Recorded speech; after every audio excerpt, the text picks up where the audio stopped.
In a recent video, Zap, the German YouTuber, made the assertion that Equinox Homecoming, the horse game from Blue Scarab, is possibly in trouble. He drew this conclusion after looking at the Steam charts, considering how poor the events were in the game, and overall just considering the state of the game. This short would spur one of the consultants for the game to tell Zap that he is running after sensation and that this is basically a lie.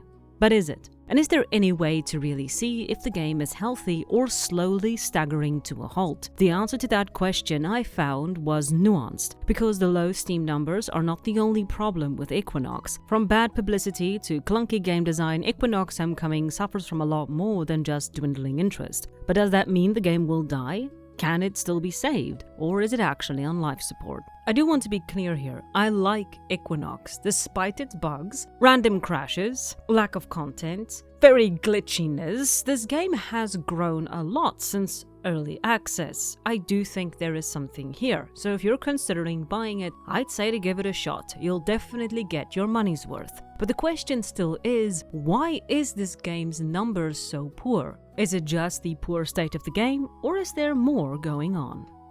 My name is Rattle. I chat about horse games and hopefully bring some perspective. If you find this interesting, remember to like and subscribe, and thank you to both my Ko-Fi supporters and my new members for, as always, being awesome. Let's get into it. What is Equinox Homecoming? Equinox Homecoming is a cozy mystery horse game developed and published by Blue Scarab. It was described as a new multiplayer online role-playing game that's a surprising and unique blend of cozy exploration and dark mystery. According to the press release, there were a few things that set the game up for success. Firstly, they had a star-studded team, and I quote, "The team is composed of experienced developers who previously held key leadership positions on games including Battlefield, Helldivers 2, World of Warcraft, Star Stable Online, and Age of Conan.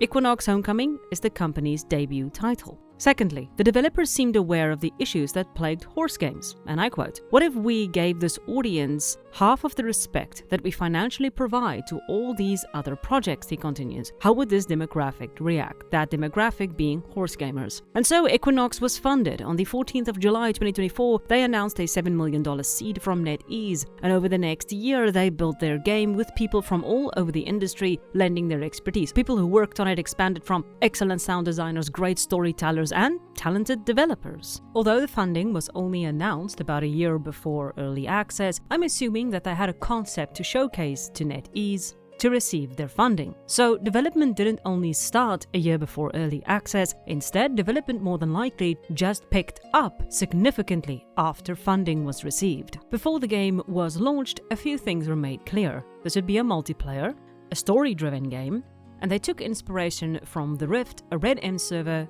to add in some trail riding. And finally, this was a cozy game, not a horror game, and I quote, Craig says, "We're not classifying Equinox Homecoming as a horror game. We're more thinking of murder mystery elements with a slice of the occult." End quote.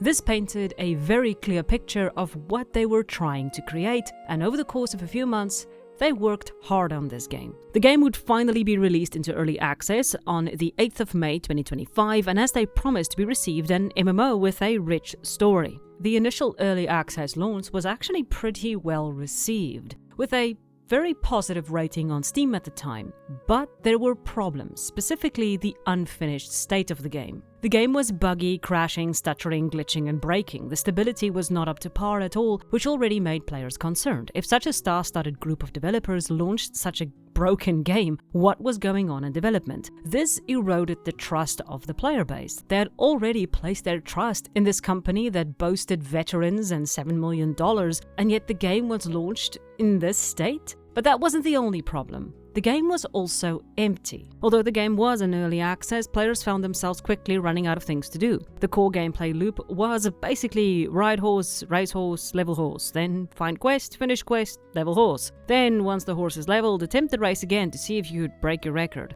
The game had a total of 10 races, which wasn't much, and it had a total of 25 quests at the launch of early access. On top of that, most of the cutscenes were placeholder cue cards with written descriptions of the scenes. But the main concern was the lack of content, bugs, and overall just emptiness of the game and its clunkiness. Players had just expected more from a game that boasted a $7 million budget. and such a star-studded development team. Early Access also launched with only a single chapter, which clocked in at around 2 hours of content. This unfortunately meant that there just wasn't enough to keep players in the game, and we see this with the Steam charts in those very early days. The game peaked at 540 players on release day and dropped down to 34 players by 12 June. This is a pretty significant drop, but nothing new for early access games or even newly launched games. As we can see by these charts, most games' peak come at the first day of launch, and then slowly drops by sometimes 80 to 90% after release.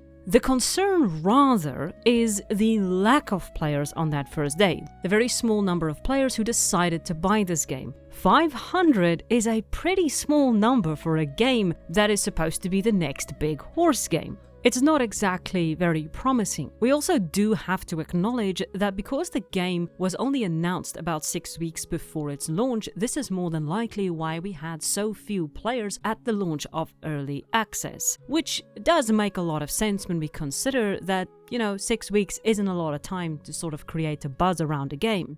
Whether this was deliberate, to give themselves some breathing room before they made the official launch, or it was just a sort of, crunch it in and send it out as quickly as possible, we won't ever know. But there is absolutely no doubt that the very small time frame of advertising for this game more than likely hurt its early access numbers quite a bit. Or it was possibly done so that we could pay to playtest their game. I'm absolutely sick of companies doing this.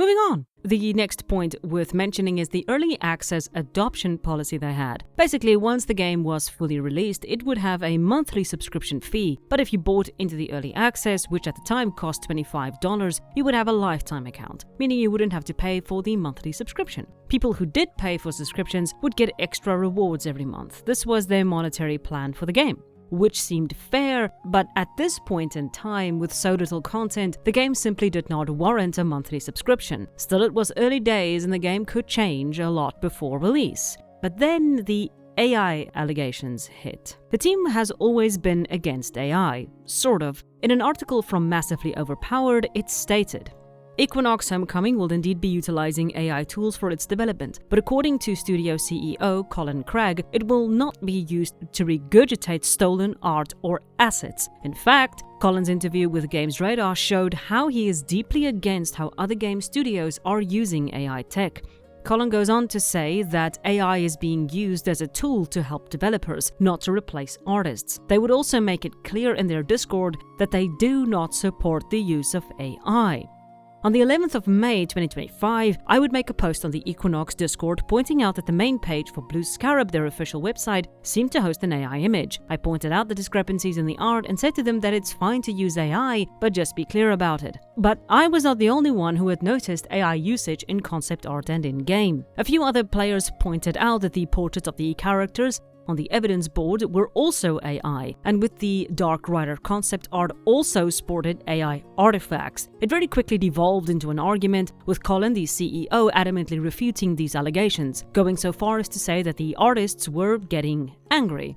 I would directly ask if the artist would be good enough to explain their thought process, and I would eventually be banned. After this, they would make a new post saying plainly that they did not use AI, and this asset was not AI. But this is unfortunately not where the problems end. Players who would find out that the base horse model was a bought asset, which, considering they had a $7 million budget, felt a bit off. Blue Scarab would say that yes, they do buy assets, as do all companies, which is absolutely fair, but the problem was that this is your main horse in their game. Not extra assets like trees and rocks, it is the entire focus of the game, the horse, and it was a store-bought asset. It felt to players like a lack of care was put into the game. If they were willing to be cheap on the horse, what else would they be cheap about? To be absolutely fair to the developers, they did put in a lot of time to mocap the horses, as stated before, enhancing and refining the movement. And yeah, I'd say they move quite fluidly, not stiffly and rigidly as a lot of horses tend to do in horse games. Despite the model being a store-bought asset, the work that went into ensuring the animations were good rather reflects the care and time the developers were willing to put into it. Whether that money was worth it is another discussion entirely. But we continue into the next raised concern. The monthly subscription fee started to chafe at people, because on top of that there would also be DLC and microtransactions. To players this felt a bit predatory. The model was quickly compared to Equinox's main competitor, Star Stable Online, which also boasted a monthly subscription fee, plus DLC content in the form of codes, which was word for word what Equinox was planning. This was a problem not because we didn't want them to make money, but rather the promises they made felt hollow all of a sudden. By their own admission, they didn't like free-to-play monetization, and yet this price felt quite steep for the game we currently had. This was a sort of, free-to-play monetization style, because you had microtransactions, which is often found in free-to-play monetization things. On top of that, they didn't have a lifetime subscription planned at the time. Equinox only extended that courtesy to players who got in during early access at this point. Still, players decided to wait and see how exactly this would work, and if it wouldn't be as bad as it seemed. But at this time, the AI discussion wasn't slowing down either. On the Steam discussions page, another player would lament the usage of AI. Again, a team member would come in and claimed no AI was used, but now there was a caveat, and I quote, "Our partners may have used some AI tools while creating mood pieces and concept explorations during the earliest concept work on the project, Adobe Firefly for example. These pieces are not part of the game itself and were never intended for use in the game. Since those earlier stages several years ago now, we requested of our partners that concept work must also not include any AI tools wherever possible." End quote. This is a damn far cry from the original pushback that no AI was used. Later on, the homepage would be replaced by another image, although it is still used in the press release, and the images that had been tagged as AI in the game were also removed and replaced with different, clearly human art. This could be seen in two ways. The original was concept art replaced by the actual art, or it was AI art replaced by real art. I'm going to leave the audience to decide which is which, because it's getting harder and harder to determine what is AI and what isn't. But I will push back on the company here a little bit. This is basically a PR move. Instead of admitting fault and stating they had AI in their tool bag for art, they instead throw up a shield. It wasn't us, it was this mysterious partner. This feels like a cop-out. Overall though, people were just not too impressed with the early access release. Empty, buggy, and lack of content couldn't keep players in-game, and this is more than likely why the numbers dropped so quickly. But there was one more problem that kept cropping up. Why was this game multiplayer? During the development running up to full release, the developers added the following multiplayer features: clubs, emojis, trails you can do solo or with friends, and finally the only competition-style gameplay, crown chase, which is capture the crown and keep it away from others in our multiplayer event. Join via your phone in-game at designated times to hop into a server-wide game with others across 2 locations. More locations would be added to the game for the crown chase, but it still felt tacked on. And this has been a problem since day one. Most players feel this game should be a single player. You have a named character. Your story is really about investigating your missing mom, and there is little reason for the players to even be around in-game. It is, to put it simply, a single player with MMO tacked on for show. This has become the most contentious point for this game, and I believe one of the main reasons the game is so unpopular, yet weirdly often praised, because I think the cutscenes and story are brilliant. I think this game has an extremely unique vibe. Horse game meets Twin Peaks, but the MMO is hurting it so much.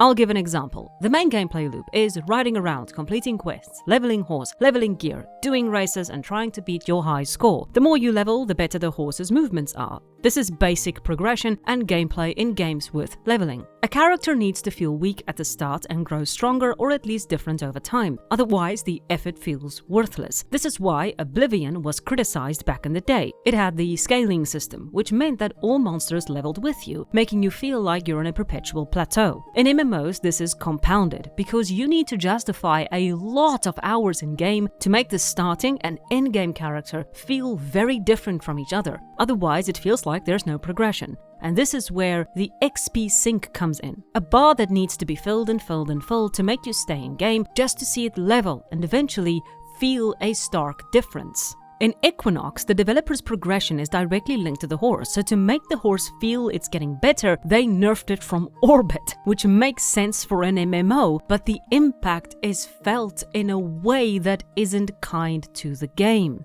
The opening game. at the start, the horse moves so poorly as to be a hindrance. It is, I'm not gonna lie, hands down the most sluggish and slow gameplay I've ever had the displeasure of experiencing in a horse game. And I can absolutely imagine that most gamers who give Equinox a chance, gamers who are used to Red Dead Redemption 2 or Skyrim or Witcher, will drop it like a hot potato because the opening gameplay isn't fun. Remember, your main transport in this game is the horse. If the horse feels sluggish and clunky, most gamers will nope out of there. In my case, I actually climbed off the horse at the start and just ran around with my character because it just felt a lot more snappy and easy than sitting on the horse and heavily turning it left and right. Hopefully the visual in the background will give you an idea of how difficult this horse is to maneuver at the start. It's like a locomotive with a piece of cement stuck to it. What's even more frustrating is that the gameplay actually gets a lot better, to the point that it becomes enjoyable, even fun. And that is how the MMO aspect is harming this game on a technical level, not only on a social level. This horse was crippled to justify a grind. It's a catch-22 though, because they need players in the game, so they nerf the horse to create a grind so that you will stay in the game. But by nerfing the horse, they ruin the opening gameplay, which possibly puts players off, and that could be a quit moment. This game, if it wasn't an MMO, would actually, I think, be a rather fun game, because you don't have to nerf a horse this much in a game that isn't an MMO. You just have to scale it according to what the story is doing. Even the events, which are by definition multiplayer, are just take a picture of pumpkins, take a picture of beer, or take a picture of wine. The event currently running in the game is the Midsummer event, and it consists of, I kid you not, a table, chairs, a maypole, and a gramophone playing some music. That's it.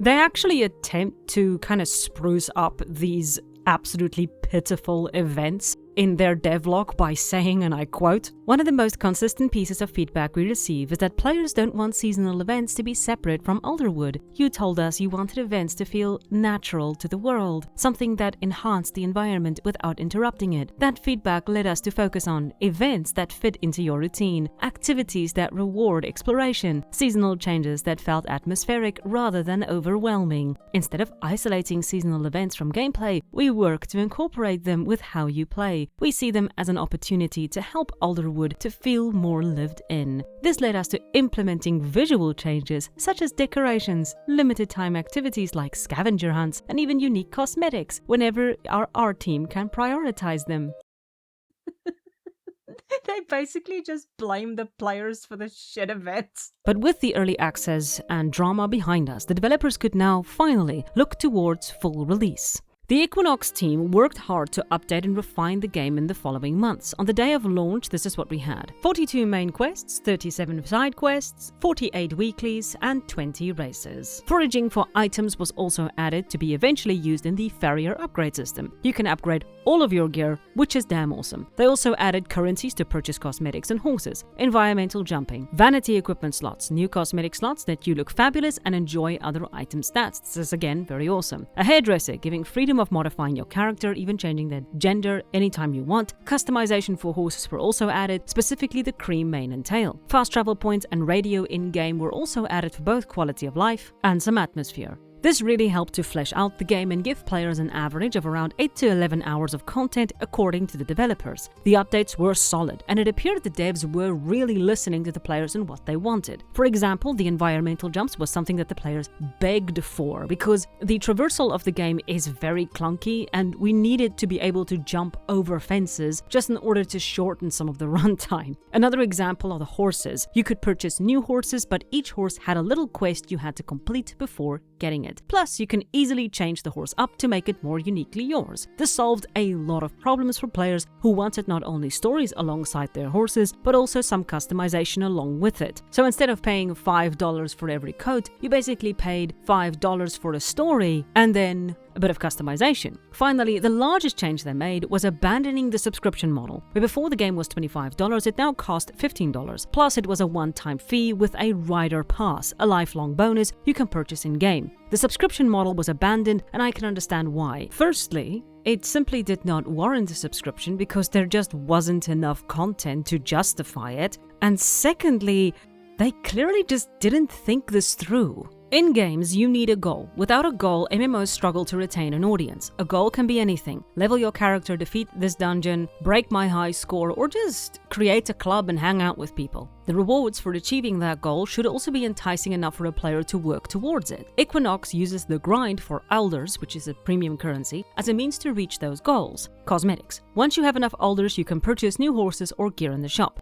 Like I said, cosmetics. But working to buying a new horse or changing your look is a common goal in free-to-play games. The problem I see with this system is twofold. One, there isn't enough in the shop to keep players busy for long. They do kind of fix this by limiting the amount of Elders you can collect per week. Patient players will eventually be able to get their horses or gear, and the weeklies instead of the dailies encourage players to log in at least once a week. I do want to pause and say sincerely, thank you so much for no dailies. I'm sick of dailies. The other grind you have is on the factions, where you can also get a bunch of cosmetics, but again, there just isn't a lot of cosmetics to keep players constantly coming back. On top of that, most of the cosmetics are just recolors. Leveling the factions or purchasing items in the shop just doesn't feel rewarding enough because you often already own whatever you're buying, just in a different shade. This is a pretty big problem for the game because all of this just feels cheap. Now, the second problem is the game is very nice in giving us premium currency in-game. My concern is, with the low numbers of players, I don't know if they are making enough to keep the game going. Don't get me wrong, I don't like microtransactions in a game. I prefer to purchase the game once off and then buying DLC later if I feel like it. But to make an MMO sustainable, there needs to be a consistent source of income. We can buy all of these horses with in-game money. It takes time, but we can. And the stuff we can buy with this money, there isn't a lot of it. The lack of content kind of strikes again. Now, this could change with time, to be fair, so perhaps some patience is needed on this front for them to kind of catch up with more cosmetics. But the longer we need to be patient, the more those numbers will be falling. But now, with all of these changes, did it really help the game keep its player base, or did we see numbers fall again?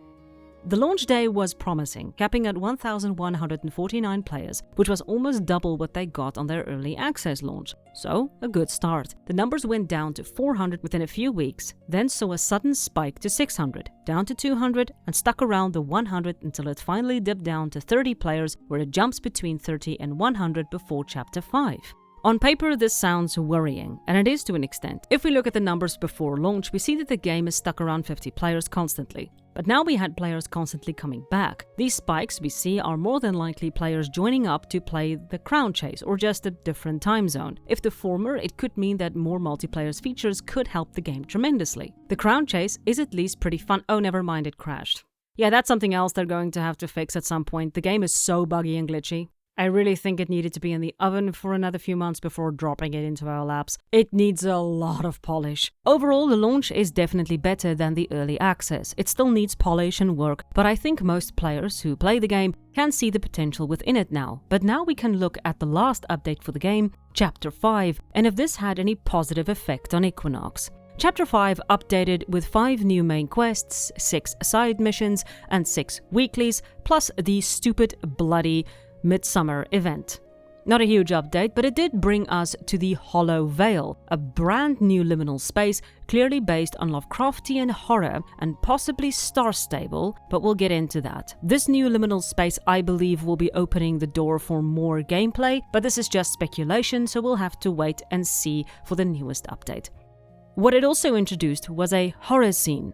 Our character is torn apart by a werepug. I'm not even freaking kidding. If we remember at the start of this production, the developers made it clear that Equinox would not be horror. It would be more cozy murder mystery. So what happened? I don't know, but we are starting to see a sort of pattern with this company. They reverse decisions or change statements on the fly. The subscription model changing being another example, plus the AI situation where they just changed their statement a little bit. And now we have horror in a game that was never supposed to have horror. It's peculiar is what it is. It feels like they don't really have a great plan behind the scenes, or they're doing stuff on the fly. The other problem was the comparison to Star Stable Online. A lot of players called it Pandoria, which is an area in Star Stable. I want to be clear.